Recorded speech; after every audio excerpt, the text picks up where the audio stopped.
M Q M Pakistan یہ سمجھتی ہے کہ اب فیصلے کی گھڑی آ گئی ہے.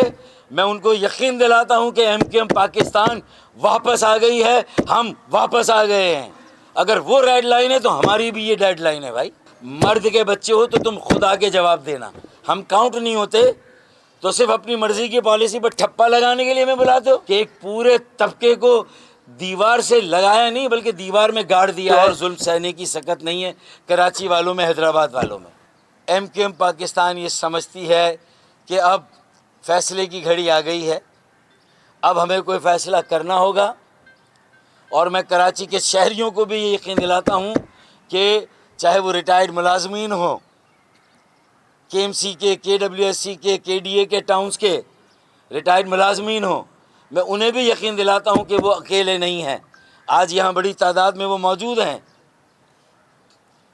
یہ لاوارث اور یتیم یہاں موجود ہیں جنہیں ان کے واجبات نہیں دیے گئے.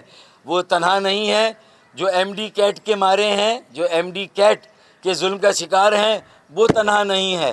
جو کوٹا سسٹم سے جن کا تعلیمی اور معاشی قتل ہو رہا ہے, بوگس ڈومیسائل کے نظام سے جن کا قتل ہو رہا ہے کراچی کے شہریوں کا, وہ تنہا نہیں. ہم ان کے ساتھ ہیں. وہ خود کو تنہا نہ سمجھے. میں ان کو یقین دلاتا ہوں کہ ایم کیو ایم پاکستان واپس آ گئی ہے. ہم واپس آ گئے ہیں. جنہوں نے یہ سمجھا تھا کہ اگر ہم کچھ باتوں میں الجھے ہوئے ہیں, اپنی ترجیحات طے کر رہے ہیں, تنظیم نو میں لگے ہوئے ہیں, تو اس کا مطلب یہ کہ ہم منظر عام پر نہیں ہیں, ہم متحرک نہیں ہیں. اب ہم متحد, منظم اور متحرک کر رہے ہیں. اور رمضان کے بعد یہ بتائیں گے کہ بیٹا آٹے دال کا بھاؤ کیا ہوتا ہے. ہم بتائیں گے انشاءاللہ. اور یہ 25,000 ملازمین ہی کافی ہیں. وزیر اعلیٰ ہاؤس کے باہر دھرنا دے کر بیٹھے, چاہے وہ ریڈ لائن ہو. اگر وہ ریڈ لائن ہے تو ہماری بھی یہ ڈیڈ لائن ہے. بھائی ہماری بھی یہ ڈیڈ لائن ہے. پھر اب ہمیں ہلکا نہ سمجھو. یہ انتباہ ہے, یہ دانا دوست کی تنبیہ ہے, وارننگ ہے. اسے دانائی کے ساتھ ایک دانا دوست ہم کمپلیمنٹ کرنا چاہیے ہمیں ایک دوسرے کے ساتھ, نہ کہ اتنا کمپٹیشن کو, پولرائزیشن کو, نفرت کی سیاست کو, تعصب کی سیاست کو, اپنی تعصب کی, نفرت کی بھیٹ چڑھایا تم نے کہ ایک پورے طبقے کو دیوار سے لگایا نہیں بلکہ دیوار میں گاڑ دیا ہے.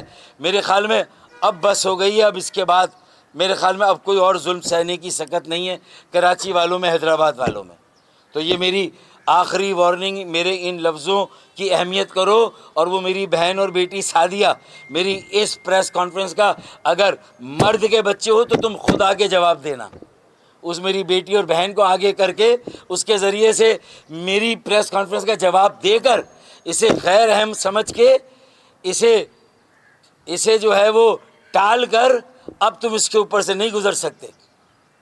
پھر تمہیں کانفرنس کرنی پڑتی ہے, مجھے اسلام آباد سے بلانا پڑتا ہے کہ اب آئیں آپ. تو پھر کانفرنس کیوں کرتے ہو اگر ہماری اہمیت نہیں, ہمارا وجود نہیں ہے, ہم کاؤنٹ نہیں ہوتے تو صرف اپنی مرضی کی پالیسی پر ٹھپا لگانے کے لیے ہمیں بلاتے ہو؟ یہ نہیں ہوگا.